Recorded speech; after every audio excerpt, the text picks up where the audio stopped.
If the lion is the king of the jungle, አንበሳ የጫካ ንጉስ ከሆነ how can he be the king of the jungle? እንዴት አንድ አንበሳ የጫካ ንጉስ ሊሆን ቻለ?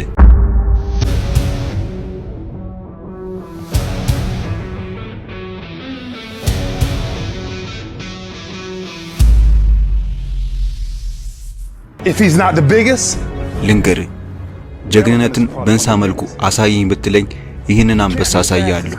ይህ አንበሳ ብቻውን ሆኖ 400 ጅቦችን በራሱ ጉልበት በራሱ ኃይል ተፋይቶ ገሏቸዋል። በተጨማሪ ከ130 ያህል ወንድ አንበሶችን ተፋልሞ ገሏል። ማንም ይህንን አንበሳ ተፋልሞ ሊያሸንፈው አልቻለም፣ ሊዳፈረውም አልቻለም። ኢቭን ውሃ ሲጠጣ እንኳን አዞችን አይፈራቸውም ነበር። አያሸንፍም፣ ግን ሁሌም ጉማሬዎችን ለፋይት ይጋብዝ ነበር። ይህ አንበሳ ለ14 ዓመታት ያህል የፈለገውን ነገር ሲያረግ የፈለገውን ሕግ ሲያወጣ ነበር። ሌሎችም የእሱን ሕግ ይከተሉ ነበር። የትኛውም ሌላ አንበሳ እሱ ያወጣውን ሕግ ለማፍረስም ሆነ ለማጥፋት አያስቡም ነበር። ይህ አንበሳ በዓይኑ ላይ ትልቅ ጠባሳ አለ። ይህ የሚሆነው ከጫካው አደገኛ አንበሳ ጋር ሲጣላ ነበር። እናም ስሙም የዛኔ ነበር ይወጣለት። ስካርፌስ ይባላል። ሲወለድ እንደ ንጉስ ነበር፣ ሲኖርም እንደ ንጉስ፣ ሲሞትም እንደ ንጉስ። ኢቭን ይህ አንበሳ የሞቱ ቀን ራሱ ማንኛውም እንስሳ እሱ ለመዳፈርና ለመግደል አልሞከረም ነበር። ራሱን ቆፍሮ ራሱን ቀብሯል። ይህ አንበሳ ከዛሬ 4 ዓመት በፊት ሞቷል። አንበሳን የጫካ ንጉስ ያደረገው ፍጥነቱ አይደለም። በፍጥነትማ አቦ ሸማኔ አለ፣ በግዝበትም አይደለም። ዝሆን አለ። አንበሳን የጫካ ንጉስ ያደረገው አስተሳሰቡና ኢጎ ነው። የአንበሳ አስተሳሰብ ነው አንበሳን አንበሳ ያደረገው። ደሞም አንበሳ ሲወለድ አደገኛ ጠንካራ ሆኖ አይደለም፣ በእንስሳቶችም ተፈርቶ ተከብሮ አይደለም። የአንበሳ ኃይል የመጣው በጥረት ነው፣ በልፋት ነው።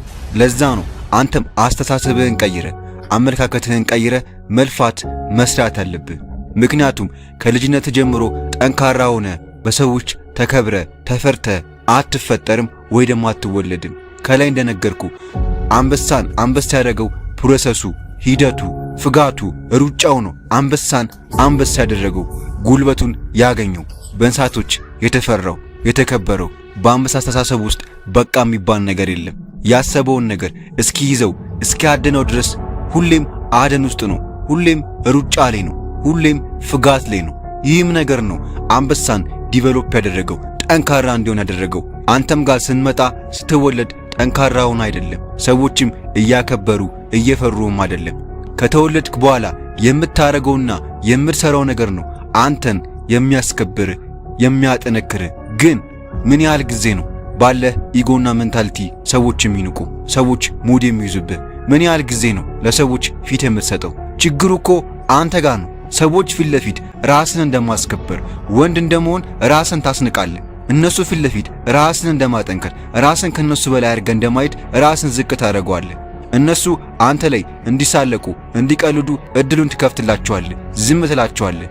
አንድ ነገር ልንገርህ፣ ይህ ነገር እዚህ ጋር መብቃት አለበት። ለሰዎች ያለህን ግንዛቤ ያለህን አስተሳሰብ መቀየር ማሳደግ ይኖርብሃል። ኢጎን ሜንታሊቲን ለነሱ ያለህን ቀረቤታ አስተሳሰብ ፍላጎት መቀየር ማሳደግ ይኖርብሃል። ደሞም ለሰዎች የምታረገውን ነገር አታውራ፣ አትናገር። የምትሰራውን ነገር በፍጹም ለሰዎች አቅራባ ላሉት ጓደኞች፣ ቤተሰቦች በፍጹም አታውራ። ሰዎች ባሉበት ፀሐይ ባለችበት ነገሮችን አታርግ። ነገሮችን ማድረግ አለብህ፣ መፈጸም ያለብህ ማንም ሳያይ ማንም ሳይሰማ ተደብቀ በጨለማ ነው። ያኔ ነው ዋጋ መክፈል ያለብህ። ያኔ ማለት ነው ብዙ ሰዎች እብድ እንደሆንክ ሊያስቡ ይችላሉ፣ ሊስቁብህ ይችላሉ፣ ሊንቁ ይችላሉ። ነገር ግን ማንም ሳያይ ድምፅን አጥፍተ ስርሰራ ሰዎች ባሉበት በአደባባይ ትከበራለህ። በአደባባይም ወንድነት ጥንካሬ ጎልቶ ይወጣል። የአንበሳውና ተልእኮ ሚዳቋ መያዙ አይደለም።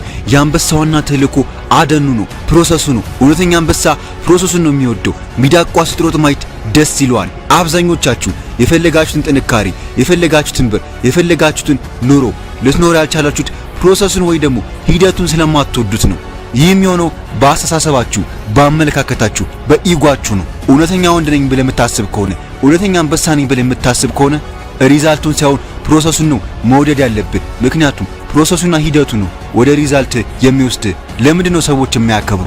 ለምንድነው ሰዎች ቡል የሚያረጉ ሙድ የሚይዙብህ? ለምንድነው ሰዎች አንተን የማይፈሩ?